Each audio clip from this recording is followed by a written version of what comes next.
Welcome to the Precision Teaching Podcast. My name is Rick Cabina, and today I'm joined by Doug Kostowitz. Hello, everybody. And Sean Datchik.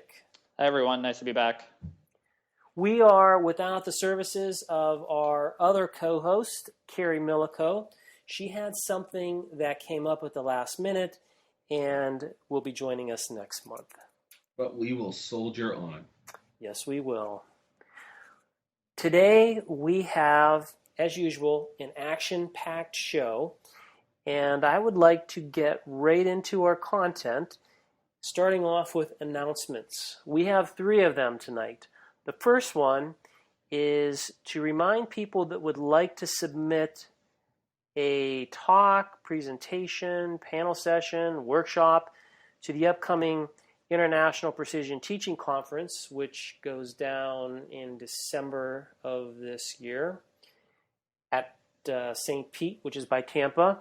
The conference submissions will end this July. So if you're interested in presenting, make sure that you get something in. If you go to celebration.org, you'll see the link and you could submit something. Soon after that, registration will open. And if you don't want to submit, then we would love to see you there at the conference. Another conference announcement is we have a new organization, which is called the Northeastern Federation for Precision Teaching. And that is housed here in Pennsylvania. And we're having our first conference this July. It's happening quick. And it's going to be a smaller first conference, but we would love to have people come and join us. It will be at Pitt. Doug has set us up with a very nice room, from my understanding. There will be it'll be a single track conference. There'll be great speakers, lots of time to talk, and our focus is on translating precision teaching to whichever educational type of system that you're using. So a lot of the talks will be based on explaining how to use precision teaching, and we'll also have presentations that show how precision teaching has been used to solve different problems. Who's the target audience for that, Rick? We are targeting teachers, administrators. We're pushing hard to get people who are in the schools to attend the conference. Now, we would also, anyone else, there's a standard crew, a motley crew of people that tend to come, which could be school psychologists, speech and language pathologists, behavior analysts, parents.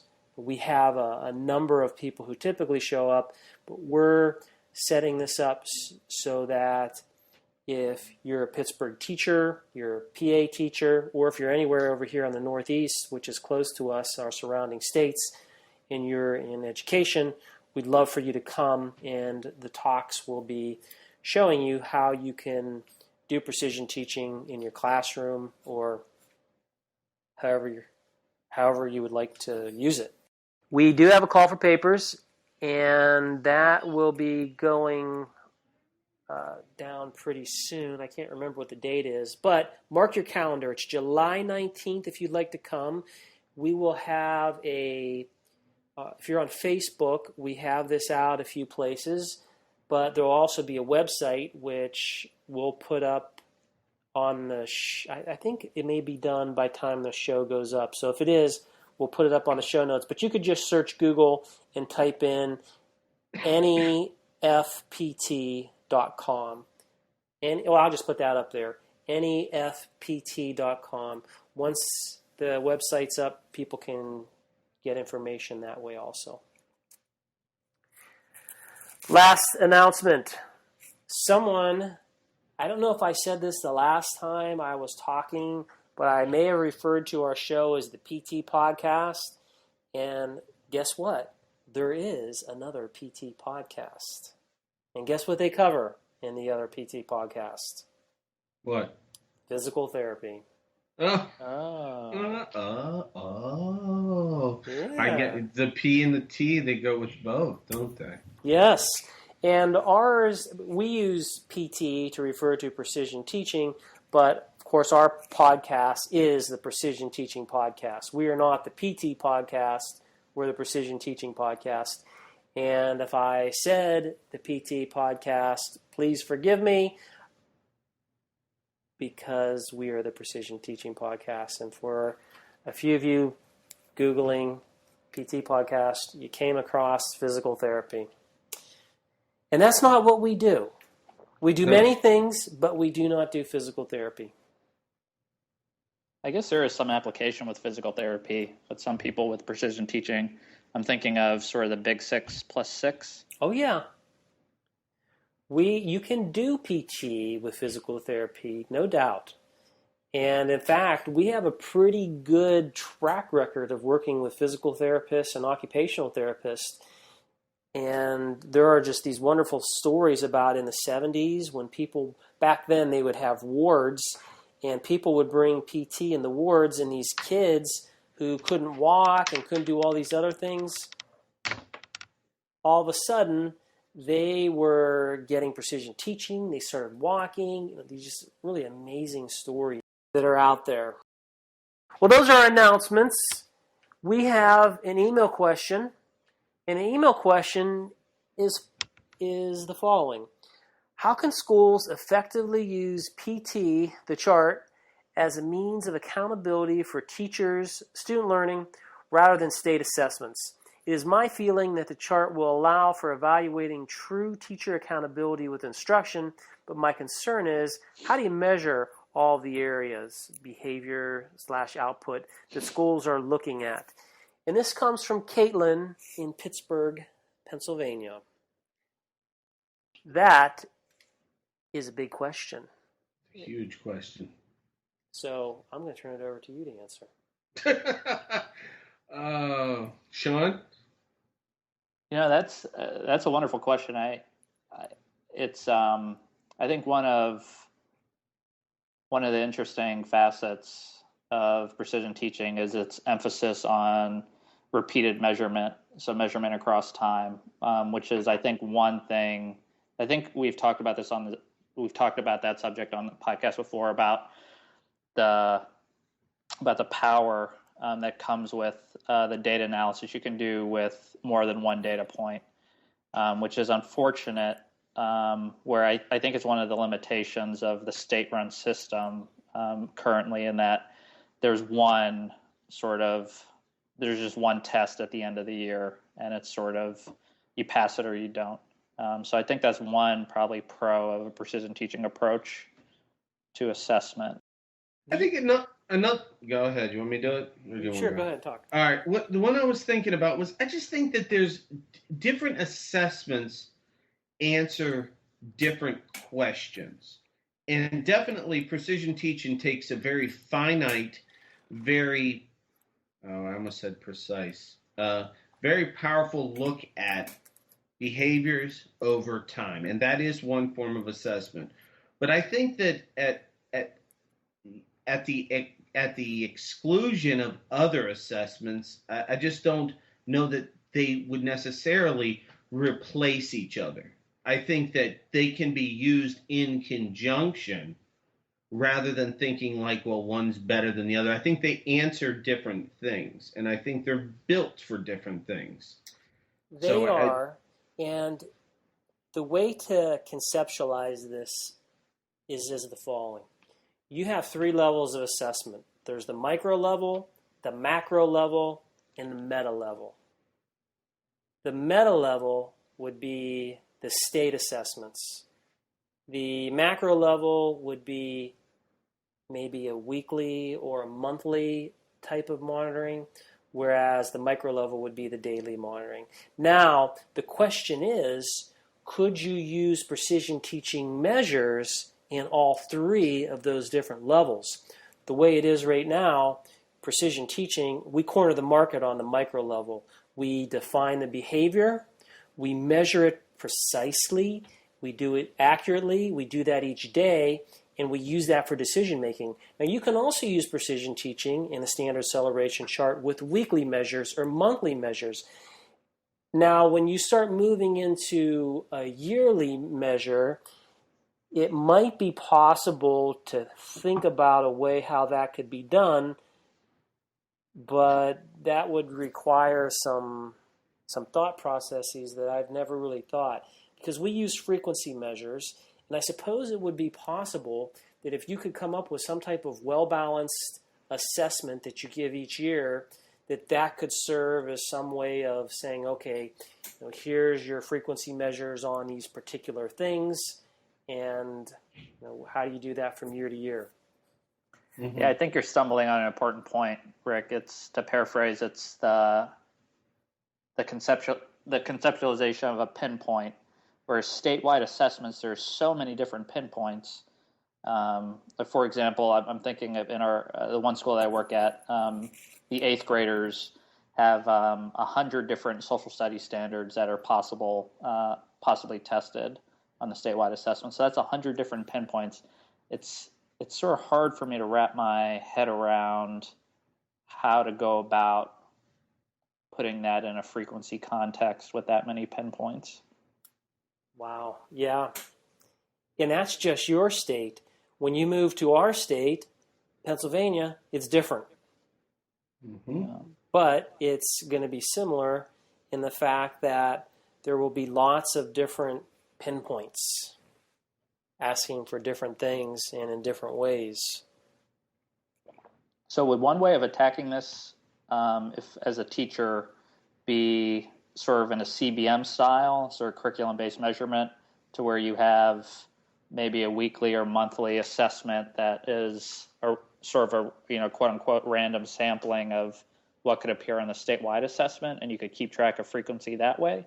Would that be one way of tackling this? Sure. Yes, exactly. You could look at a skill that, if you think about the Dibbles assessment, what do they do? Is it Dibbles, and is this still curriculum-based measurement if you throw them on a chart? I mean, I guess it is, but now it's using, if you stuck a pinpoint on it, you're doing, I guess you could say you're doing precision teaching with that too, which, because you're using pinpoints, you're using the language, you're using frequency, and you're just taking their ideas and you're charting it, and I guess it still is what they've figured out, what they call what Dibbles is, what they call curriculum-based measurement, and how they do it. But guess what I'm thinking about is you would get all of the benefits with the chart. You could look at deceleration.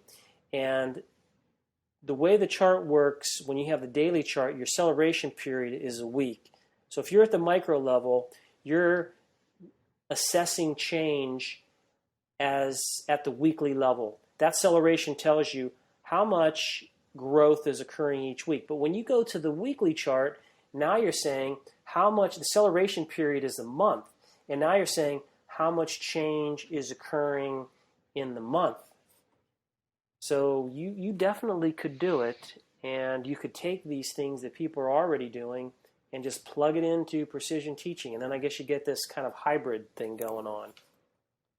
All right. I guess it would sort of break down as a teacher how comfortable you are with the pinpoint, because obviously if you're stretching it out to, say, a curriculum-based measurement, you're going to have lots of different skills on there on the weekly or monthly assessment. And that pinpoint becomes a little broader or a little less fine-tuned, whereas if you stuck with the daily, it is possible that you could sort of narrow and come up with a sharp pinpoint on a specific behavior. You know what you could do, though? If you're doing, let's say you're doing curriculum-based measurement, and let's say you have 5 math skills. If you are counting digits and digit stays the same, you could collapse all of that, right, as long as your counting time is the same for each section. Right, good point.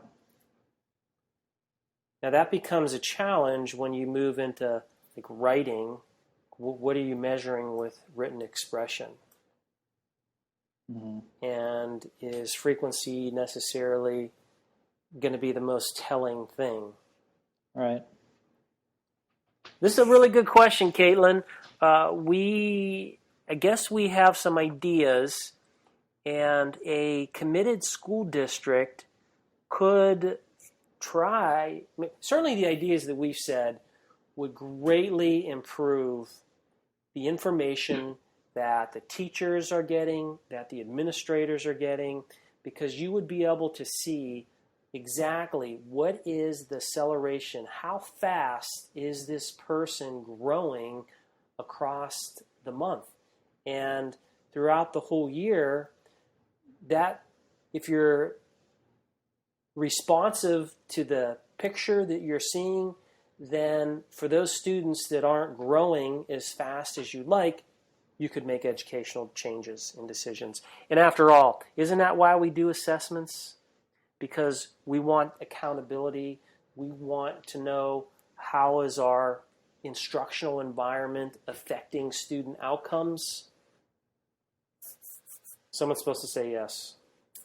Yes. Thank you. That was a very thought-provoking question. That was great. Yes, that was a great question, Caitlin. Let's move on to our educational news.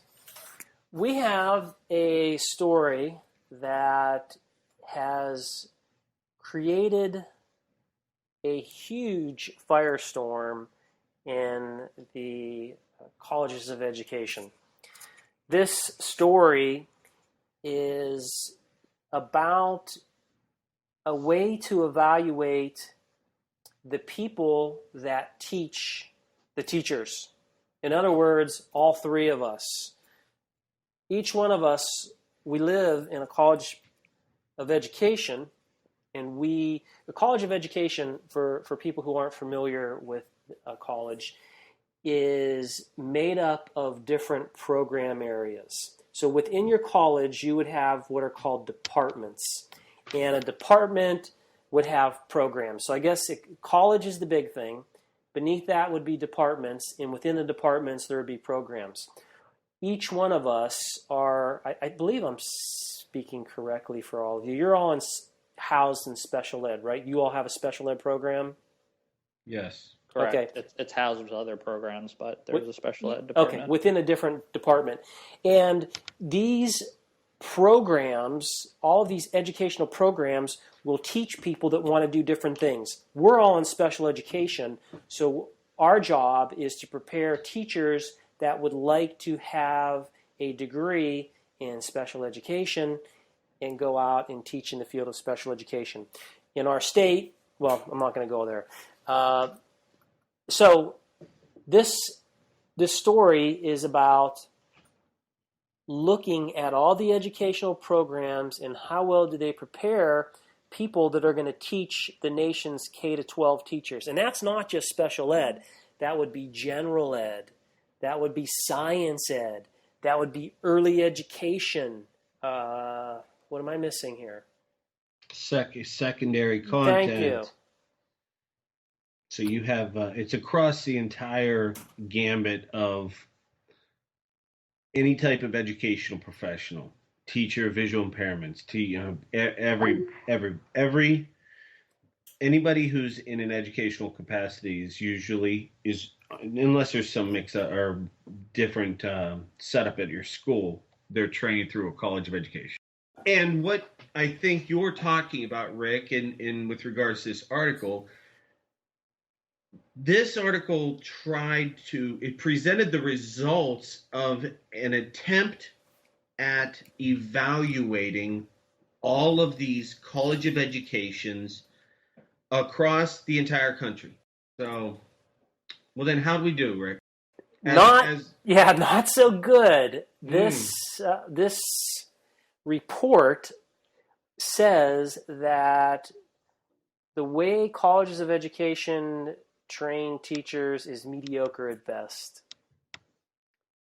And as you can imagine, some people are really pissed about this.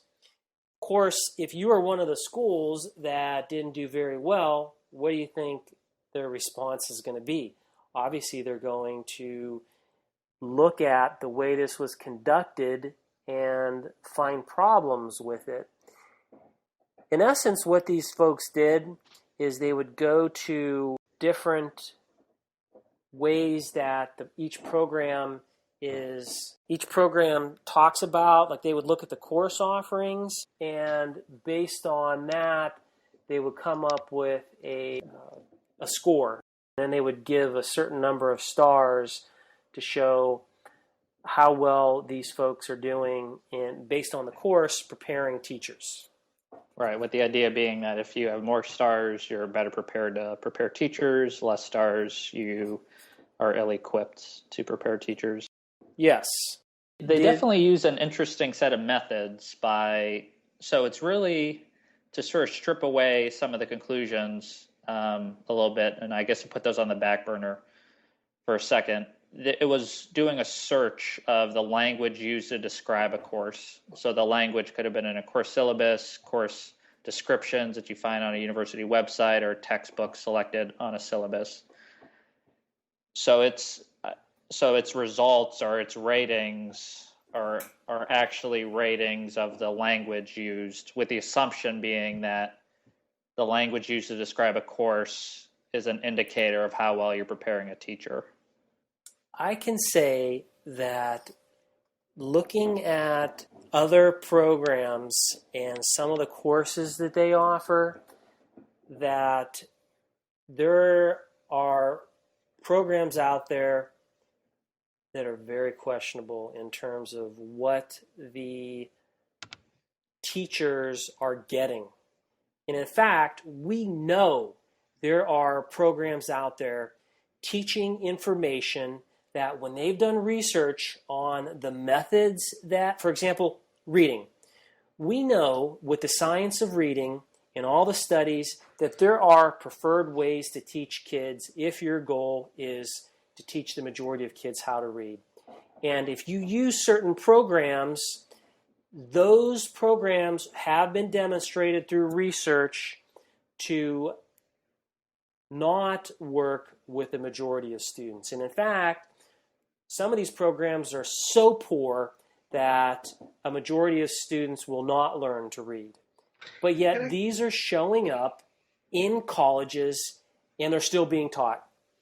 And I think, to build on that, it's not only that there's these measurably inferior teaching practices, but that there's topics that are covered, conveyed, endorsed that really don't have a lot to do with the actual act of teaching.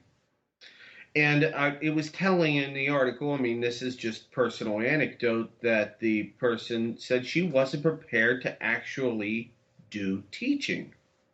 Went into a room and didn't have the skills necessary. And then here I may speak for Rick a little bit, but I know that when we go through our special education program, we're very cognizant and provide lots of opportunities to use these measurably superior skills, techniques, programs, because of the nature of the kids that we work with.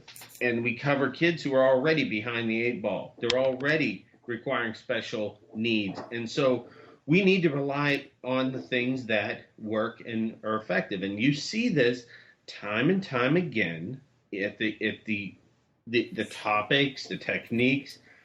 But it's not just any one school. And I think that's the thing you were trying to say, Rick. It's across the entire country. Yeah, this study is looking at the colleges of education across the country. Right. So it's not just focusing on any one school. And there were some big names that didn't score very well. And maybe for some of you that shouldn't surprise you. Here's what I think most people believe. When you send your child, or when you are a student and you go to university, if your university is reputable, like I'll use my own university, Penn State University. We are a flagship research institution here in the state of Pennsylvania. We have major players. It's a well-respected university. And I could have used any of your universities that you work at, because both of you are at excellent universities. But when parents send their kids off, they're like, hey, look, these people know what they're doing. It's a well-respected program. It's accredited. It's Penn State. But yet, every other university like Penn State, just because you have that doesn't mean that all of your programs are, and all the people that formulate these programs are necessarily looking for research-based programs. There's a lot of, what this article talks about, and what I like is they talk about other professions, and they talk about the core knowledge and practical skills. And this core knowledge and practical skills is based on evidence. If you go to a medical school, you learn about penicillin and what it does. Penicillin has a predictable effect on human physiology. We have the same thing in education. We know that if you do certain things, it will have a predictable effect on human behavior. But with that being the case, there are people that will flout that information and choose instead to teach whatever their cherished theories are.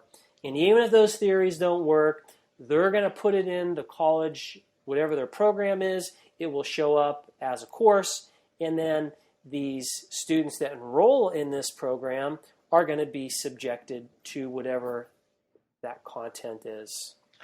And, I've seen this quote before, and the notion in this argument is education an art? Is teaching an art? Or is education and teaching a science?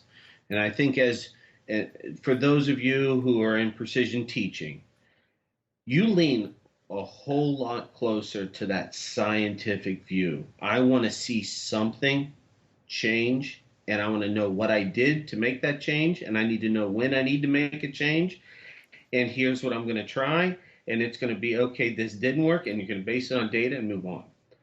And what you see is there's a lot of people in education that kind of say, it's up in the air what we're going to do. And I don't believe that is really the case. And that's to echo what you just said, Rick, that there's not this, we don't know what's going on, so let's just do a little bit of everything. People just don't necessarily want to admit or have the training themselves to find out what it is that they need to do. Work within that realm of science versus that realm of art or non-research-based information and just these, like you said, cherished theories and cherished ways of looking at things. One of the issues with this report is not all universities would cooperate.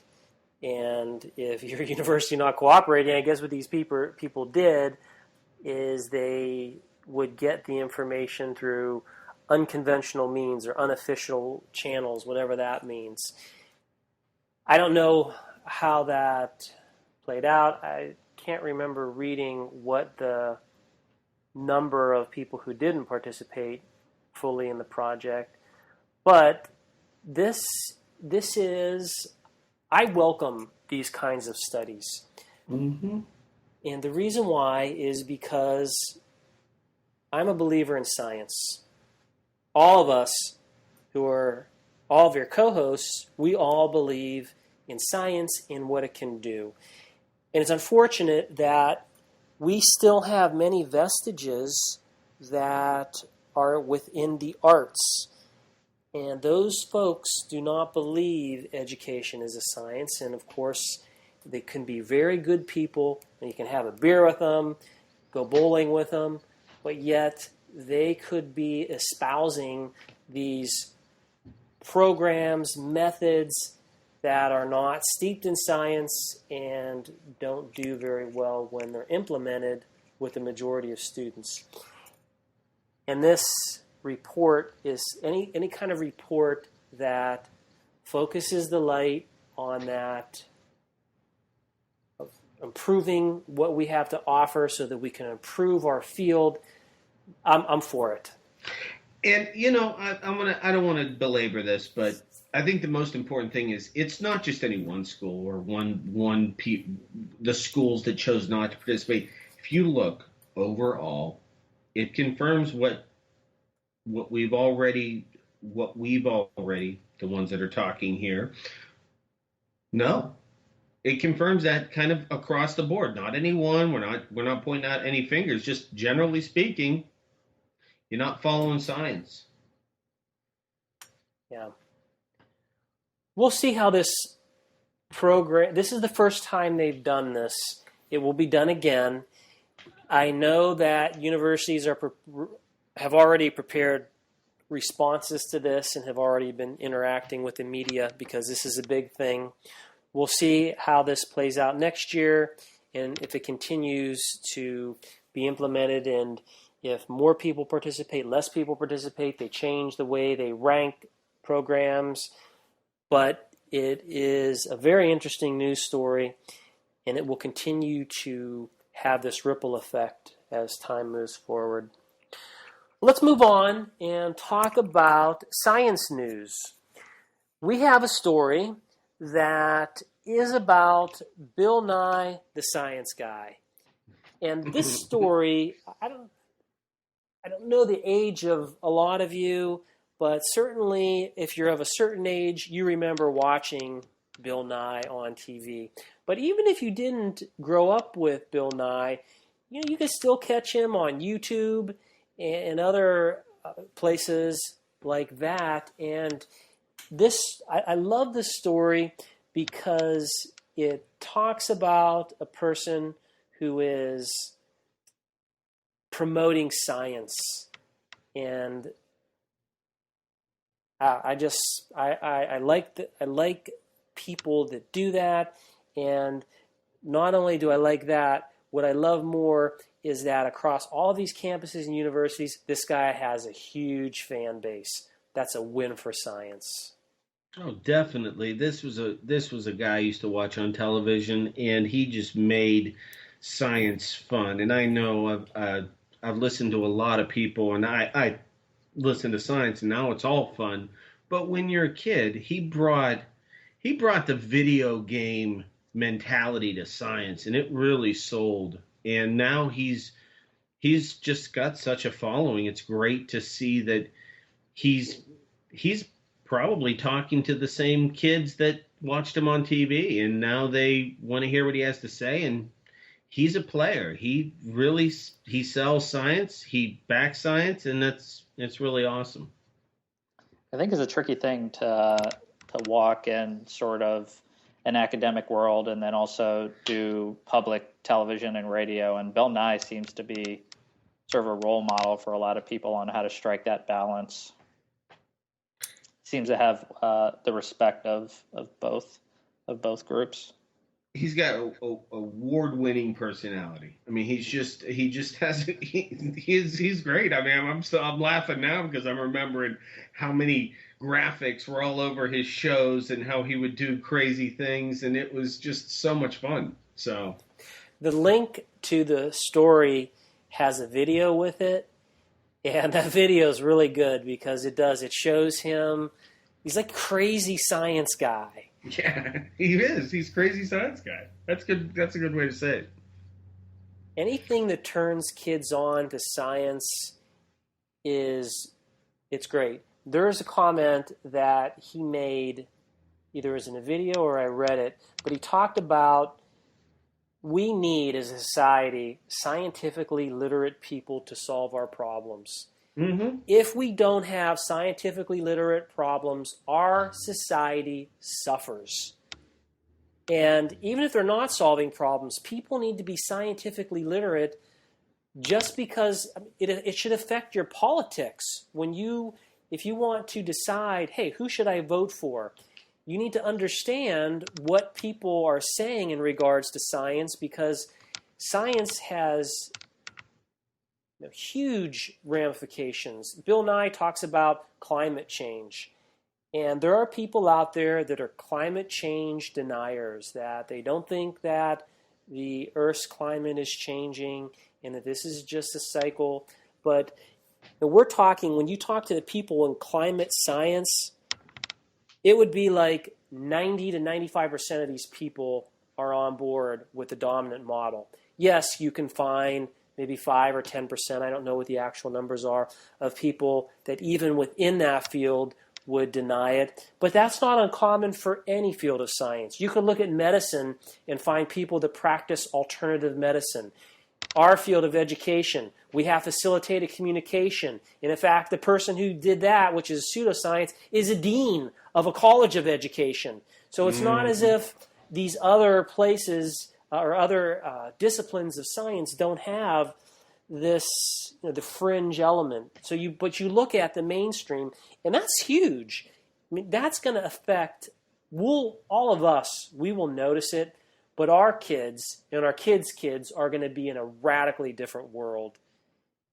And we need people that understand science so that they can help shape our society into something that's sustainable. And when you think about it, we're talking about the continued evolution of our species.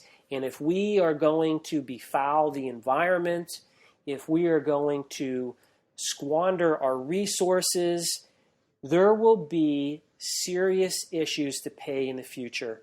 And certain things are going to happen if we go down that road. So Bill Nye in this story really gets at those issues. And it's fast, Rick. It's fast. Think about back in the 50s. Obviously, I'm thinking more about reading it in books, but we had a big push for science. And look what happened in just 60 years. And if we don't stay on that track of learning about science, understanding change, understanding these things, it's going to be a 20-year window. It's going to be a 10-year window, and there'll be such major changes. So we just have to stay on top of this and continue to like Bill. Like and support him. Yeah, no, like him. I was saying like. Are you talking in the Facebook way? No, I'm not, I don't like that social media stuff. Okay. I'm still living in I still put stamps on things. I'm just joking. I don't use mail. No, like Bill is pushing here, we should be, supporting it however we can. Talking about science, backing scientific decisions, critical thinking. All right, I'll get down on my soapbox. I also like to think that perhaps someone in our field will maybe one day be kind of the educational precision teacher Bill Nye guy. It would be cool if we had someone that had that kind of personality that could, that wacky kind of, hey, science is great, and getting people interested in the things that we do. And that would be neat. Maybe to be Sean. Sean, you wacky enough to do that? I don't have Bill Nye's winning personality. But, but you're wacky. That's true. That's very true. Hey, you do sport a bow tie, and so does Bill Nye. You do sport a bow. You've got the bow tie, and you like science, so you're like golden. Yeah, you're getting really close. Yeah. Well, that's our news story, our science news story. Now we're going to move on. Speaking of science, this is a very nice segue to our interview. He's a precision teacher, but he's more than that. He's a behavior analyst, he's a scientist, and he has such a great perspective on things. Well, let's listen to the interview.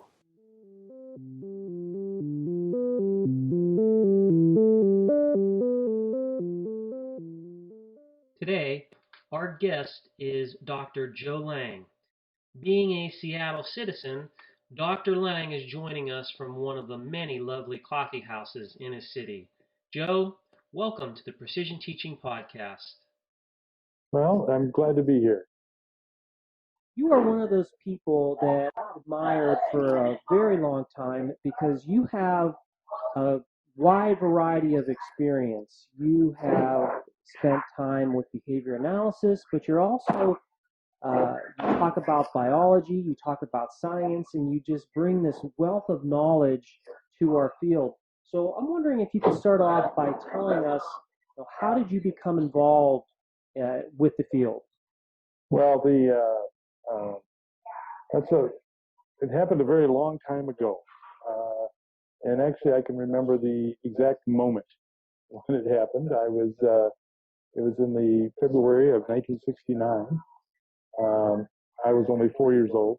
That part's not true. I was in a restaurant and I was reading an article that had been assigned to us by a psychology professor as one of the readings, and it was the article was by John B. Watson. As a matter of fact, Psychology as Behaviors views it, and which is this year is its 100th anniversary. I read the article, and as I was reading it, I said, "My God, this is what I want to do. This makes so much sense. You can apply the procedures of a natural science to the study of behavior." I've always been science oriented, so the whole notion of having a science of behavior just really excited me. So at that moment, I decided to do what I'm doing, and have pursued it ever since. And you know your doctoral work was with the famous behavior analyst, Dr. Israel Golddiamond. How did that connection come about? Well, actually, it came about through my first mentor, which was in the area of instructional design, program instruction, which was Susan M. Markle, and her colleague and former husband, although he was a husband when I met them, Philip W. Tiemann. I met them many, many years ago in the early 1970s when I established the Center for Innovative Design and Program Instruction at Western Illinois University. They became my mentor and brought me along in terms of developing that center and guided my introduction to instructional design, introduced me to Ogden Lindsley, and it was through them that I met Israel Golddiamond. So Susan Markle, she was your advisor at what stage of your career? Well, she was never a formal advisor. She was my professional godmother, I guess you would say. She took me under her wing and mentored me, and I was attending Western Illinois University. I had flunked out of that school, and a friend of mine had run for student body president. I managed his campaign. He got elected, and as a result, he allocated money to establish an on-campus student learning center. I became the director. We began doing some very innovative programs in and around campus, bringing in self-study labs, so forth. The original handbook of the standard acceleration chart was actually introduced at that time as well to the campus. And we began work in that area, and I was asked if I would like to go to the airport and pick up a famous instructional design guru at the time, Susan Markle. I did not know who she was. So I was given her CV, and I saw that she was with D.F. Skinner in the original Teaching Machine project. And people don't know, but she's also the editor of Skinner's book, Verbal Behavior. And she was pals with everyone at Harvard at that time. Jim Holland, Og Lindsley was there, all the folks that were Tom Gilbert. And so he came to Macomb, saw what we were doing, and offered to guide my development. And I eagerly did that. Every few weeks, I'd jump in a state of Illinois car, drive to Chicago, the 250 miles from Western, and spend the entire day with she and Phil Tiemann, who would then look over my work, give me assignments to read and look through, and I went through program instruction materials on my own, developed it, and then we began developing instructional materials for the university and ended up programming 19 university courses using a variety of procedures from PSI to contingency management to outright programmed laboratories and so forth. And it was quite extensive. It lasted several years, and I was there director for 2 years, and we ended up receiving state funds. Only one of two projects to receive state funds for instructional projects, instructional design projects in 1 year. So and that was all because of Sue's graciousness. And I stayed close with her over the years and was able to learn from her through just her great kindness. That is a very impressive group of people you have been with. Let me ask you, you mentioned PSI, which for if some of the people who don't know what that means, that stands for Personalized System of Instruction, which Hmm. was at one time probably one of the most popular things that was going on in higher education. From your sense of working within why do you think that PSI had its moment in the sun and then is no longer popular? Because PSI is as powerful then as it is today. Well, I think the answer, as I've always learned, is you look to the consequences. And quite frankly, PSI was considerably much more work than typical lecture classrooms. And there was no uh, other consequence than what would normally obtain from just teaching regularly available for those who use PSI. So given the alternatives, one typically uses the PSI. And further, there's actually a downside from the university's perspective for PSI. In essence, regular coursework in those days in particular were looked at as sorting some of the better students from the less capable students. And so you knew who to choose for graduate school, you know who was a top performer. Whereas if you ran a PSI course, you would end up on departmental standardized finals with 75, 80% of the students receiving A's. And this just blew apart the normal distribution. And so the sorting function of the university was greatly threatened by PSI. So given that and the extra work, that's another reason it was not accepted as readily as it might. We often think that the major consequence is student performance and achievement, but that actually is not typically the consequences governing most people's behavior who teach college and or who administer college. Now that's beginning to change today. But back then, that wasn't the case. That is an interesting point. Would you've been around a lot of very effective instructional technologies such as direct instruction, precision teaching, all the work that you've done pioneering the Morningside model, which involves that, different types of instructional design and things that you've just created yourself, and not to mention HeadSprout, which we'll talk about in a little bit. But would you also think that that sorting function issue, would that be an argument that you could also apply to general education schools, and one of the reasons why effective educational technologies aren't adopted more readily? Are you speaking of colleges, No, or are you I'm speaking switching of? gears and thinking of the elementary school and all of the effective educational methods that we have.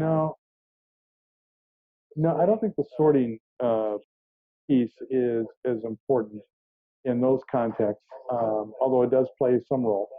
But it's mostly there's a range of variables that we could discuss. Actually, I'm preparing a paper on this topic, and I could discuss it with you. I think I know why things aren't as implemented as widely as one would think they would be. And and I think we have to look at behavior as which means it's behavior whose rate and form is governed by its consequence. So if we're looking at the choices people make and the behaviors they're engaged in on a regular basis every day, we have to look to the consequence. And when we do that, I also believe that all their thoughts and feelings emerge from the relation between of those consequences to alternatives that also produce consequences, both costs and benefits. So when we look at things in this nature, we begin to make sense out of and understand why things are the way they are. And what I find is that teachers, administrators, superintendents, children, and parents behave completely rationally and sensibly. And so the way things are a function of the way the selection contingencies, the consequences, are arranged.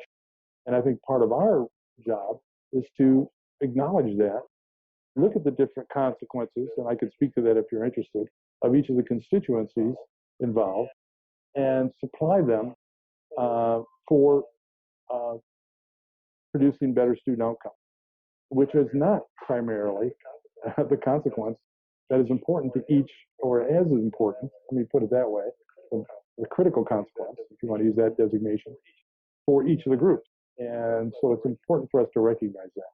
So if we were extending or talking more about your analysis, you would look at the individual teacher and say, okay, what are the maintaining contingencies for your behavior? And then we could go up and look at the administrator of the school and say, what's going on here? And then we look at the superintendent and we would see that student outcome, which you would think would be the driving force, isn't necessarily the driving factor. Well, what's interesting at the superintendent level, it typically is one of the major areas. The other, student outcome actually drives many of the decisions and replacement of superintendents. That's why a superintendent only lasts 3 years on average in a district. So the turnover rate is extremely high. And part of the reason is people don't see the result. And so superintendents also try to look at, they have to look at the economy, meeting budgets.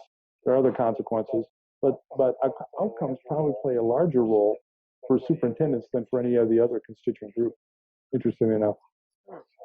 I was listening to a researcher from Johns Hopkins not too long ago who talks about school reform, and he shared a number that surprised me. He said that most school reform efforts take anywhere from 3 to 6 years, sometimes outward of 10 years, which I never thought about school reform. And if those numbers are correct, then if you're a superintendent, you're really in a no-win situation, because by the time you start something, you could be out the door. Right, and put yourself in the position of a teacher. All I have to do is wait 3 years, and it too shall pass. So it's hard to get really invested. If you go down the hierarchy now, okay, we talked about superintendent, but let's talk about principal. Well, if you're running a principal, the number one consequence you're after is harmony. In essence, you want your teachers happy, you want the people you report to happy, you want the students relatively happy, you don't want a lot of disruptions from students, and you don't want parents on your back. And so your major goal in consequence is harmony. Now, student outcomes may fit in as long as it fits into maintaining harmony. But as long as you're maintaining harmony, that's the number one consequence, maintaining principal behavior. For the teacher, what we fail to look at is that most of the incentives that are being offered teachers are extraneous consequences. What Skinner called spurious reinforcements, things like merit pay, pay for performance, a course selection based on student outcome, that you could teach this versus that, your students do this versus that. These are extraneous consequences for most teachers. Teachers, we have to look at it and say, okay, why are teachers doing what they're doing? And the reason is, when they went through, besides, there are a number of reasons, but by and large, when they become involved in teaching, they envision they imagine a model classroom of life. They set a standard of student interaction and these aha moments going off with their students. There are certain day-to-day interactions then of these aha moments and these interactions with students, these buzzing, this talking. They have this vision. Now, whether that vision actually leads to quality outcomes for students is not the issue. The issue is it's that vision that is what is made, and the occurrence of that vision over time in their classroom that produces the teacher behavior. In other words, it maintains their behavior. Anything that causes them to deviate from that is going to be resisted, because consequences, which are important to them, aren't going to be forthcoming. If they do one thing versus another, they're not going to do it. So the issue is, how do we, using educational reform, provide the activity-specific consequences that maintain teacher behavior in terms of the model that they envision for teaching? And this is something that in the behavioral community, and particularly in the direct instruction community, we failed to do. We tried to impose it, put rules on, accountability, pay for performance, ignoring the fact that the behavior of the teacher is being maintained by variables other than the ones that we're addressing. And so that is a critical element. In terms of the kids, we look towards gamification, making it fun, but that's not really what's maintaining the kids' behavior in a classroom. If you want successful kids, you want to have kids who feel smart. And incremental successes in challenging environments with the feedback mechanism occurring at such a rate to show them that they're making progress against other standards that they can see. And they know it. These kids aren't dumb. They know if they're not getting it or if they're getting it. We see that all the time, no matter whether it's inner city or at a high-end school. So the kids want to feel smart, and the parents want to have their kid come home from school and say to them, "What'd you learn today?" And not hear nothing. What they'd love to hear is, "Oh my goodness, we learned all about the difference between solid, liquids, and gases. You realize that a solid, and go and from there." So if all those constituencies, what we have to do is look at what's the reinforcements involved, the consequences for the superintendent, what's the consequences involved in terms of harmony for that principal, how can we supply the kind of teacher-specific consequences for the teacher. In essence, instead of trying to force the teacher to do something differently, how can we give that consequence to the teacher and make that vision even more robust, make it happen more frequently? If we can make that happen more frequently, teachers will be much more likely to use our procedures than other things. If we don't, then they'll resist it. And the same goes for the kids and the same for the parents. So when I say we've done a poor job of looking at the consequences of maintaining each group, that's what I'm referring to. You have been around a number of incredibly successful implementations of school reform, of effective educational methods being applied to schools and perhaps school systems. What could you talk about some experiences where you've seen these things come together that have actually worked maybe in an actual school? Well, there are many examples actually of successful schools, and not all behavioral or precision teaching based schools. And I've actually seen different programs, and they all have elements of what I spoke about before. Any successful project has teachers who are producing consequences that are important to them, students who are seeing their success and seeing themselves become smart, and in a rather harmonious environment. Those are the three critical attributes three critical features of any of the successful schools. I can speak of, our personalized curriculum institute at Malcolm X College, where we took students with high school diplomas, but who had typically skills in the 4th through 6th grade area and didn't qualify for placement in any of the college courses. We were quite successful with that.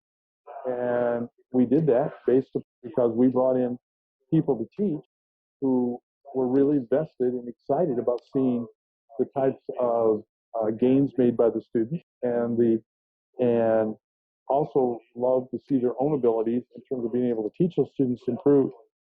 So that was really good. The students, we used to have what we called the 10-minute rule. And that is, for every new student who had a history of not being successful, even though they have high school diplomas, you have 10 minutes to give them a meaningful academic success. And if you could do that, then you basically had that student. You didn't have to give points. You didn't have to give rewards. You didn't have to do any of that stuff. You had to give them an academic success within the first 10 minutes. And we use certain types of rate building and charting types of things to show the students. And we can introduce the chart right at that point, by the way, in those 10 minutes to show minute to minute how well you're doing and how well you're improving. The students ate it up. As a result, we had a very cohesive program that actually lasted 10 years after I left the school. So it lasted the entire time I was at school, for 6 years, and then it maintained for another 10 years thereafter. So, and I think one of the reasons it was maintained is because we paid attention to some of those variables.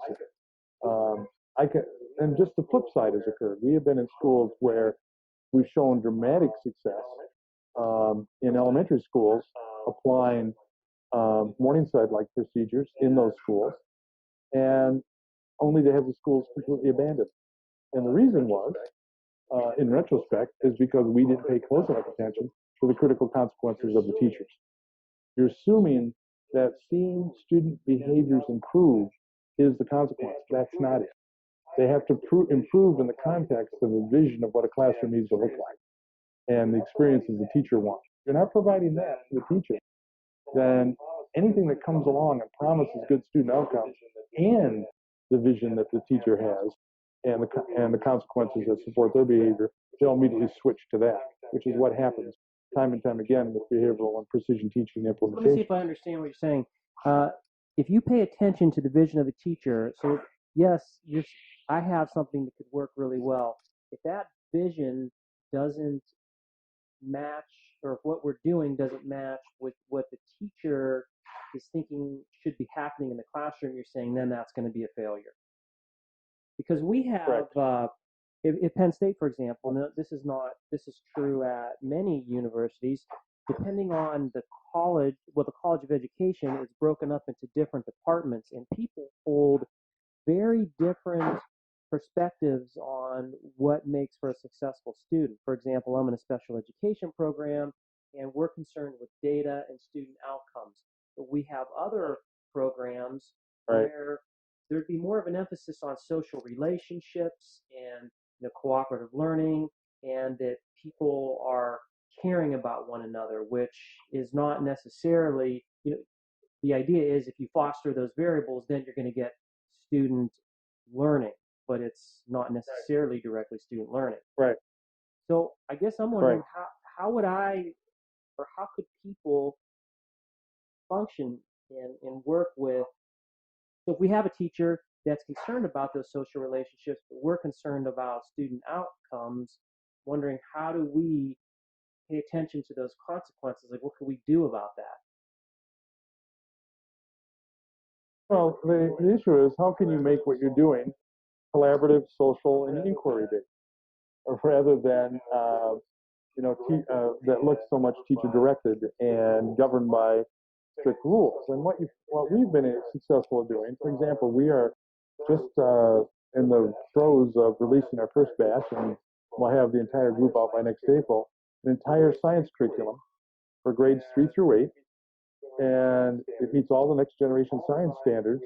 It's all designed with very high-level instructional design principles. It's all been field and user tested, and it is all collaborative inquiry and whole classroom based.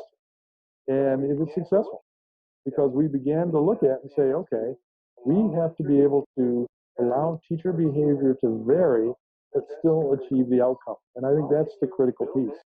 How can you build in those types of interactive activities? And we're using interactive whiteboard technology to do that, so that we can provide a sequence that the teachers can say what they want in and around the sequence. But as long as they follow the sequence, and the example, non-example pairs, and the practice exercises, and so on. The practice is turned into games, and they're social games, and they break up in teams, and they cheer each other on. And so then they debrief about what it was like, and how can we help the team better the next time, and so forth. So it can be done. You can actually look at every one of those elements, in which I've done over the last few years because I saw this coming. And look at it, and you can build very effective, but highly planned. In other words, we say you can engineer discovery learning, and you can engineer this type of collaborative environment, and you can engineer this. You have to break away from some of the rules that we've established for some of our classrooms and our models. I think we've been overly influenced by direct instruction in that regard. And in terms of the rigidity of which you have to deliver it, I don't think that's necessarily the case. You can get really good outcomes with a great deal of flexibility. I'm inspired.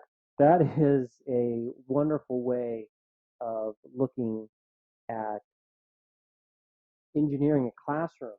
Let me switch gears and talk and move forward with what you are describing. So you are the Director of Learning Sciences now for Mimeo, and for people unaware, Mimeo has just recently purchased the HeadSprout. I guess it's safe. It's software, but it's probably more than They acquired the company. The product. Right, and Mimeo was a subsidiary of Newell Rubbermaid. Tell us about the wonderful success that and the trajectory of HeadSprout for our audience, which is just a wonderful story in and of itself. Well, we've taught nearly a million children, or at least helped a million children learn how to read since we launched in schools in about 2003. And we have now are extending it internationally. We have major implementations coming up in India and elsewhere. And it's been very gratifying since the program itself takes a non-reading child to about the mid-second grade level of reading and about 30 online hours of instruction. It has 80 stories that have been precisely defined, that are read after particular episodes that the children read. It takes about 20 minutes 3 times a week. All that we ask is that teachers encourage the children to speak out loud for certain episodes, which are signaled by a little icon on the screen. And it has been remarkably effective. We give I think we're the only program that I know of that gives a money-back guarantee. If a child is not at first grade level, at the end of first grade, after using our early reading product, now called MimioSprout, used to be called HeadSprout Early Reading, now it's called MimioSprout. MimioSprout will return the money for that child to the school. So we stand by our product. We're totally accountable for the outcome, and we feel very good about that. I believe in a major city where there's about 8,000 children using the program, we did a refund for about 214. So that's not too bad. 214 out of 8,000. I'm sorry. Do you have So that a makes way us of very happy. monitoring or finding, okay, so here's some parents that just aren't using the product. Is there a way to, or how do you distinguish? Its primary use of the product is in school as a supplement to the regular curriculum. We do have home users, but we capture every response made in the program. We have several billion responses, interactions that have been recorded and are continually analyzed for program improvement. And we actually proactively intervene before the schools actually even know there's an issue with the schools to inform them if there's, for example, a usage issue. If we see a run of students not doing very well, there may be some other issue involved, such as a wayward lab manager. You'd be surprised what we find. But oftentimes we can proactively discover an issue before the school even realizes it's occurring. So we have it's all delivered online, so we have complete visibility into everything a student does. We know how quickly they're responding. We get rate data. We get data on where they're responding on the screen, what the array is, position preferences, you name it, we collect the data on. I mean, it's probably one of the most robust data collection programs available. And what's more, those data are used by the program to make adjustments for each student. So if you have 100 students going through the program, you have 100 different paths through the program, since it adjusts and alters itself based upon the error patterns of the students themselves. And that's the MimioSprout program. We have another program, our Mimio Reading Comprehension. And this program is an extraordinary program in that it's the only program that directly teaches children how to comprehend written text. It doesn't simply provide passages and ask them questions and give them practice, or maybe a few tips on what to do. We looked at the repertoires, and it took some time, about a year and a half, to analyze what it means to comprehend text. And in the context, we took our start from the 4 major categories, which are literal comprehension, inferential, derived word meaning or vocabulary from context, and main idea, or what the story is mostly about. Those, what we found, all took different repertoires. We did a concept and principle analysis. We looked at the establishing component repertoires and the prerequisite repertoires. And we then systematically went about building a program that put those all in place. There's a 3-article series that appears in the Behavior Analyst Today, which is the free online journal. So anyone who wants to dig in and in depth see what we did to do that, we published a very fairly complete description of what was involved in the development of that program. but we're extremely excited. We're getting a tremendous result. Schools that were declining in their NCE equivalents, so that they were doing worse in June than they did in September, were completely turned around and outperforming the other schools in the district after 1 year of implementation. And so after 2 and 3 years, we're getting schools that were in the 30th percentile in terms of performance, moving to the 80th percentile in inner city Chicago. So we're extremely pleased by that program. It is remarkable. It's also available on the iPad, and we have interactive whiteboard for whole classroom interaction, so that the teacher can be involved. And this is part of what we were speaking to before. So the teacher isn't simply sitting the child down at a computer, an iPad, and then standing back and being left out of the process. With the interactive whiteboard lessons, the teachers are very much involved in a very interactive give and take with the students, and then the teacher can, in a variety of ways, interact with it in terms of using the iPad for some things, computers for some things, and the interactive whiteboard for other things. So it's a very robust and dynamic and fun environment. And so we're really excited about that product and how well it's doing. Is your Mimio reading comprehension program geared to be a supplemental program or the main program for developing reading comprehension? Well, there is no other program that teaches reading comprehension, so most schools use it as the main program. I mean, comprehension tends to be a byproduct of what people do, not a direct product. And this is the only product that I know of that claims that reading comprehension will be the direct product. So so many schools are relying on it to achieve that goal of direct learning of reading comprehension. So if I'm a teacher and my district is involved in Houghton Mifflin or something like that, this would be just its own thing that they would purchase in conjunction with Houghton Mifflin, or just by itself? Yeah, you can use it in conjunction with anything you like. We don't really care. It's targeted for grades 3 through 5, but it's used as intervention in middle school and a little bit in high school. So it is. It's the same strategies that are used that you need for the ACT or SAT test, except the material is just different. But so the strategies are lifelong strategies that are taught in the program and repertoires. So schools use it in a variety of contexts. It's very easy to implement, and it can be done at home. And teachers get the data no matter where the software is used. If it's used at home in the kids' bedrooms, they can look exactly at each type of comprehension. It's broken down into its elements, and teachers can do queries on all the elements of comprehension that has never before been accessed. So, for example, you can say, for my group of students in 3rd grade, give me the error rate for expository questions relating to why questions involving sequences or people. And you click a button, and it'll give you that data. It's really pretty remarkable. With your ability to look at all of the data coming from Mimio Sprout and Mimio Reading Comprehension, what discoveries have surprised you? Well, I think let me give you one that's really quite interesting in terms of Mimio Reading Comprehension, is that it's after you see them, you say, well, of course, right? Take the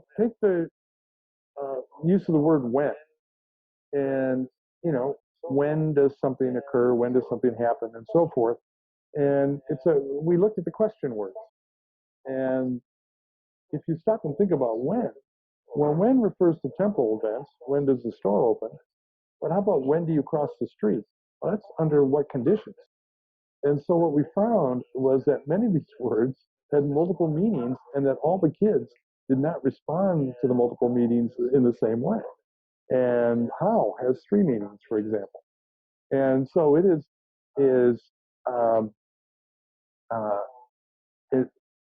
took us, it was testing the users and the learners to come to grips with this and find out and put in sequences that addresses those issues. So we have preliminary sequences. For example, when you go and say something like, you need to, when you find out what the paragraph or the story is mostly about, it's what it talks about the most. But what is the it that is being talked about the most? Well, it's a continuous theme. Well, how do you define a theme? How do you find that element? How do you then teach a child to distinguish one theme from another? And when you begin breaking these down, you realize that these are fine-grained repertoires which have to be in place before you can simply give them instruction to say, well, look for words that will mean the same thing or whatever. There's a whole range of very complex repertoires that are actually contained in the larger composite repertoires that really have to be broken down and established. And so when you're designing these types of programs, you get continual surprises. And that's the fun. That's what maintains our behavior, is that you always learn. So it's not simply a matter of applying a technology or an engineering exercise. It becomes an exercise in fundamental science, because you begin to see what these relations are. And then the next thing that excites you, of course, is the programs that are needed to establish it. And quite frankly, we draw more from the experimental literature than we do applied literature in developing many of the programs. And we also rely heavily on the historical work done in program instruction, but that also came from the experimental laboratory. So we're very, very careful to look at the types of stimuli that are being presented, the types of absolute versus comparative matched samples, the sequencing, the types of vectors and the shaping procedure we're trying to maintain, the rate, types of reinforcement involved. All of this is a complex interrelation that is dependent upon our analysis. And then we get the feedback from our user testing, which causes us then to adjust it. And we call it a control analysis procedure, where the control actually provides the analysis of the variables. We look at the distinction between the dimensional and instructional control. That is, the dimensional is what you're responding to, and the instructional is how you respond to it, and how those interact in our sequence. So it's a very, very complex process that is just a considerable amount of fun to work with. With everything you're describing, it sounds like you must have a team of people that have to spend a lot of time just working on this. How does this, who's involved with That's all true. of this? And you're the leader of this, but I'm sure you probably have a group. Oh, we've had a range of people working on it. Some are with us now, some have gone on to other things. So it's usually a team. Dr. Layng heads up our instructional development group right now, and so we have a team of designers, we have content specialists, we have software engineers, we have graphic artists, and so forth, that all work together. We do some outsourcing of the graphics and sound and other types of work involved, but it's a major effort, and it's a multi-million-dollar effort, and it's a multiple-year effort. So these things are not simple to do, and I'm not suggesting that, if you're sitting home in your kitchen, you can basically write the types of programs that we produce. That's not going to be possible. But you can apply some of the basic principles that we use to the design of your own instruction and in the analysis In the next of student 5 to performance. 10 years, what do you see yourself doing? Will you continue with Mimeo and refining these programs? Will you develop new programs? Will you do outreach to other countries? It seems like you just have many different things that could consume your time. Well, in the next 5 to 10 years, I see myself on the beach in Maui sipping a Mai Tai. But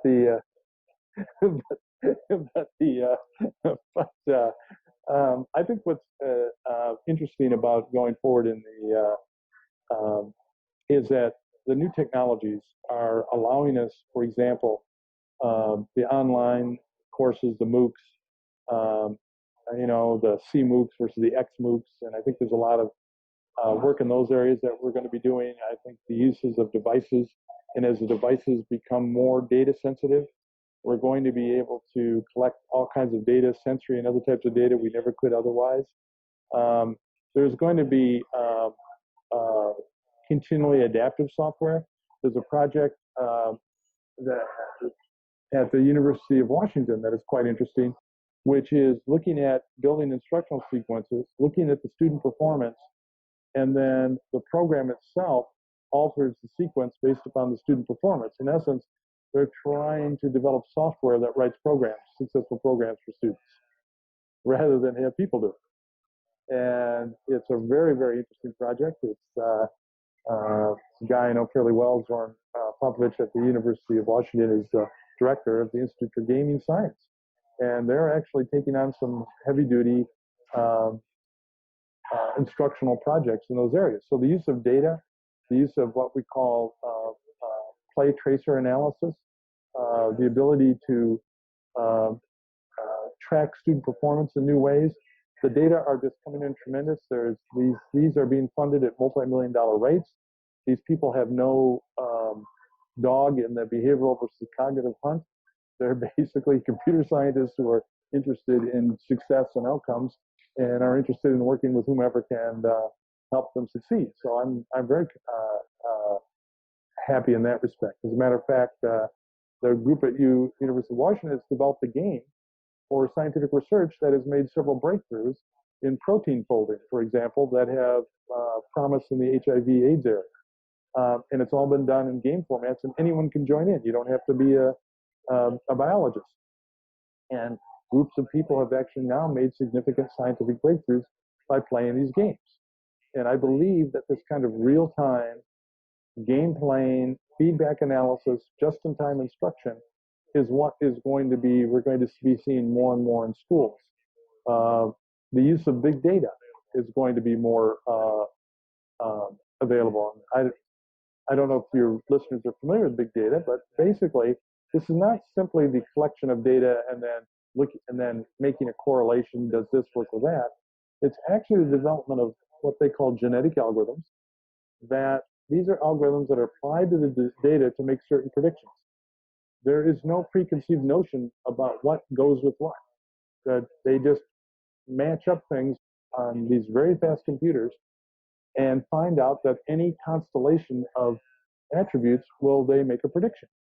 And then once it makes a prediction, they vary the algorithm. The program itself varies the algorithm, makes a prediction, and those two predictions are compared. The one with the better prediction is selected and retained. Then that process occurs again.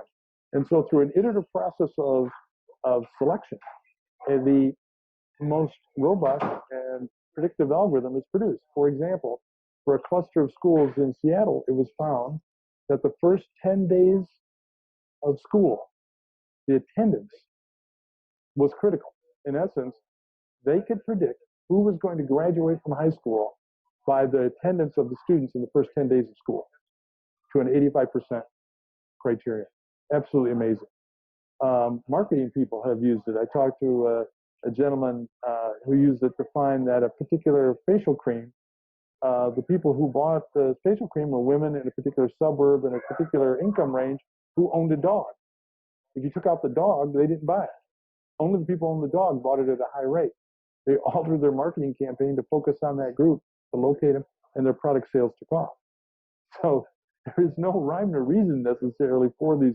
Sometimes it makes sense, some of the correlational variables, and other times it doesn't. But what's happening is these characteristics of people, behavioral characteristics of students, go a long way to predicting outcomes and predicting where intervention should occur.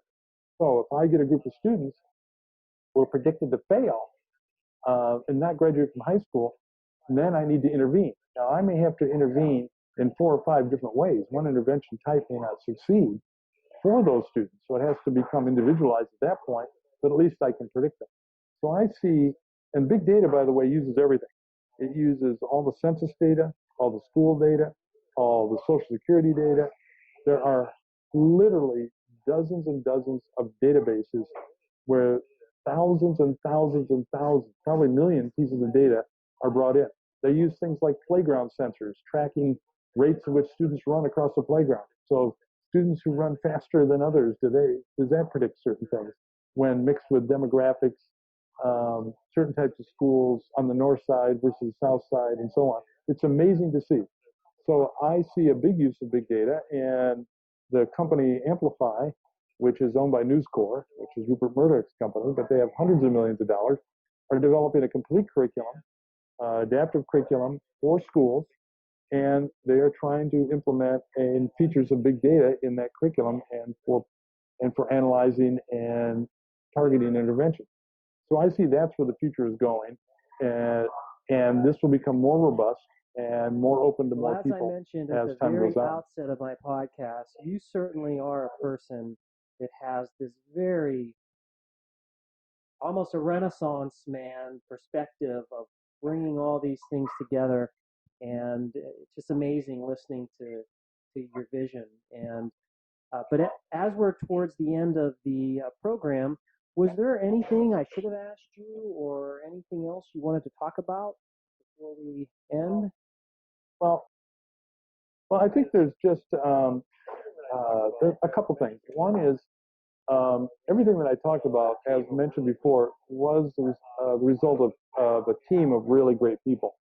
I was able to give some direction and some motivation, but the lion's share of the work were done by a group too large to name by individual names, although a couple stand out, as I mentioned before, and Dr. Janet Twyman was involved for years. But we have done considerable work in areas that match what people want. I mean, we know about inquiry, we know about reasoning and problem solving. Joanne Robbins at Morningside Academy I consider a world leader in this area, and will be presenting at the conference, educational conference, and I want to give that a plug, the ABAI Educational Conference coming up in November in Chicago. There's a lot we can do in the areas where people feel are important, which we can teach inquiry, we can teach reasoning, we can teach problem solving. We actually know much of the basis of creativity. We know how to set up environments to get new complex repertoire. And this is something that we can bring to the table and create that dialogue, whereas before when people talk about behavioral, they immediately assume that it's just doing worksheets as fast as you can. And we're well beyond that, and we're well beyond what we're doing. Now, having said all that, it is critical that we do not lose sight of the power of standard acceleration charts and the principles that stand behind it. And the knowledge of acceleration, what we can learn from having standard data presentations and so forth, need to be integrated in this whole process, and I believe can be, once we demonstrate that the outcomes so important to teachers and to principals and to superintendents and to parents. If we can achieve those outcomes for each of them through the use of our tools, then they'll use it. And I think that's the key point. Oh, and one last thing, that conference is coming up. We have a very interesting speaker, John Hobson, who is actually one of the major game developers, the game Halo and so on. And they explicitly use behavioral contingency analysis in the development of those games, and to maintain the behavior of the people involved. And he's going to speak about how they do that, where they've gone with that, and the implications for education. So I think that would be something pretty unique for a behavior analysis conference. To go up on the website, I'll put a link to the BAT article that you talked about earlier that people can download, and also people are interested in this conference. Great. There are actually 3 BAT articles. We did a series of 3 papers. One on the initial, what the relational foundations were, and that was, and the authors there were myself, Marta Leon, and Melinda Soda. And we have, so there's article on the founding relations, one on the analysis of the contents, and how that was done, our pre-analysis, and then the 3rd article was on how we set up the programs to get the children from where they are now to where we wanted them to be. Thank you so much for taking time out of your busy day. Your comments, and I actually want to talk to you for like another hour or 2 hours, but that's just a little bit too long today. So if you have time, maybe I can have you back in the future as a guest. Sure, absolutely. My pleasure. It was a lot of fun. Well, let me thank you, and I look forward to, as my guests do, hopefully being able to see you live and at a conference. Well, I'll be at ABAI conference in Minnesota and at the Education Conference. So please attend both. Thank you for taking time out of your busy day to join us at the Precision Teaching Podcast. As usual, that was a fabulous interview. And Joe Layng, we thank you for spending your time with us. And that brings us to our closing comments. Closing comments are, it was a great interview. And thank you for joining us. Thanks, everybody. Yeah, thank you for listening. And we look forward to seeing you soon. Those have been two really good back-to-back interviews. The Dr. Julie Vargas one was just excellent. I'm so glad that we get the chance to sort of put those, have those recorded to listen over, because I've listened to actually Dr. Vargas, that interview, twice, just because it's, I mean, she just, everything is just so well thought out for her. That's a great comment, Sean. I have been, it really is an honor and a delight to be able to talk to these folks. They are just some of the preeminent people in our field, and listening to the information that they have, the words of wisdom, it's just very pleasant and informative. Or just even the history, like Dr. Vargas, just her, how she got interested in psychology. And I mean, those are just things I couldn't read in a place. Like I can't look that up in a research article and trace how she got into it or what her network of behavioral analysts looks like. That's an excellent point. Okay. On behalf of Doug Kostowitz and Sean Datchick, I'm Rick Cabina, and thank you for listening to the Precision Teaching Podcast.